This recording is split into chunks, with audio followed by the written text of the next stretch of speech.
नमस्कार दोस्तों, स्वागत है आपका राजतंत्र पे।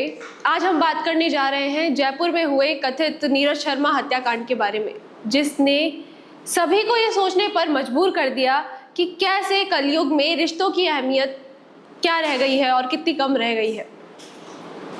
आप देख सकते हैं इस मासूम से दिखने वाले चेहरे को, जिसका नाम है आयुषी शर्मा, और इसने ये पूरा मामला चंद लालच और धोखाधड़ी का मामला है। ये किस तरीके से इसने सरकारी नौकरी के लिए अपनी ही मां की जान ले ली।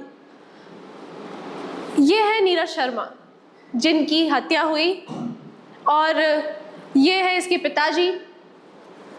परिवार में एक और सदस्य मौजूद है, आपको बीच में बताएंगे।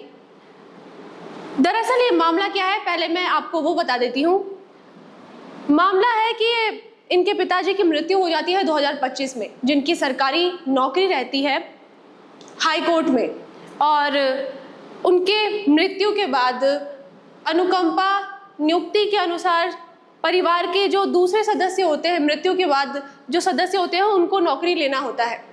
और वो 14 सदस्य है इसके भाई, जो कि मानसिक रूप से अस्वस्थ हैं, और क्योंकि वो इस नौकरी के काबिल नहीं थे, इसलिए उस सरकारी नौकरी को ये आरोपी लेना चाहती थी, लेकिन परिवार के सलाह मशवरे पर वो नौकरी ले लेती है नीरज शर्मा। और इसी के यहीं से कहानी स्टार्ट होती है। माँ और बेटी के रिश्तों में मनमुटाव पैदा होता है, और उसी के चलते ये अपने पिता के पुराने मकान में रहने चली जाती है, और वहाँ पर ये इस पूरे घटनाक्रम को अंजाम देने की प्लानिंग बनाती है। अब प्लानिंग बनाने में किसी एक इंसान का हाथ तो होता नहीं है। यहाँ पर ये रहने जाती है अपने बड़े पापा के बेटे, या यूँ कहें कि अपने प्रेमी के साथ। ये यहाँ पर पूरी प्लानिंग बनाती है अपने माँ को रास्ते से हटाने की।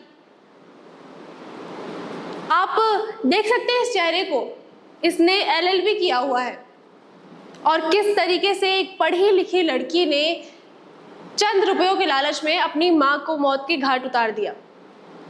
पहले ये अपने प्रेमी के साथ मिल करके एक थार से माँ को कुचलवाने की कोशिश भी करती है, लेकिन ये उस घटनाक्रम को अंजाम देने में नाकामयाब साबित होती है।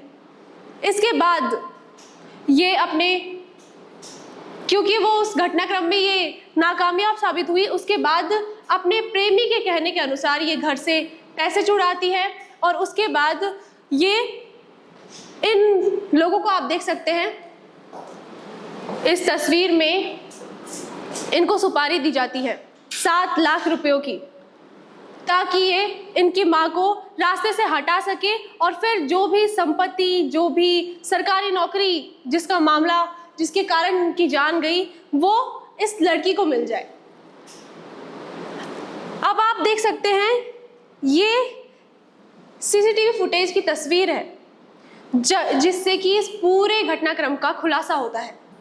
यहीं पर ये अपने माँ को एक कार से कुचलवा देती है, और पहले तो ये CCTV फुटेज देखने में एक नॉर्मल एक्सीडेंट लगता है, लेकिन इसके बाद खुलासा करते हैं इस पूरे घटनाक्रम की इस लड़की के मामा जी, जिनका नाम है राकेश शर्मा।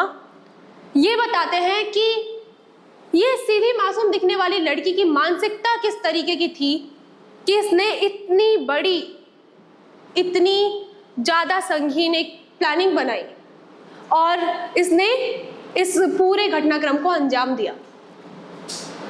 इतना ही नहीं, ये भी कयास लगाए जा रहे हैं, ऐसा अंदाज़ा लगाया जा रहा है कि इसके पिताजी को मारने में भी इस लड़की का शायद हाथ हो सकता है, क्योंकि उनकी सरकारी नौकरी थी।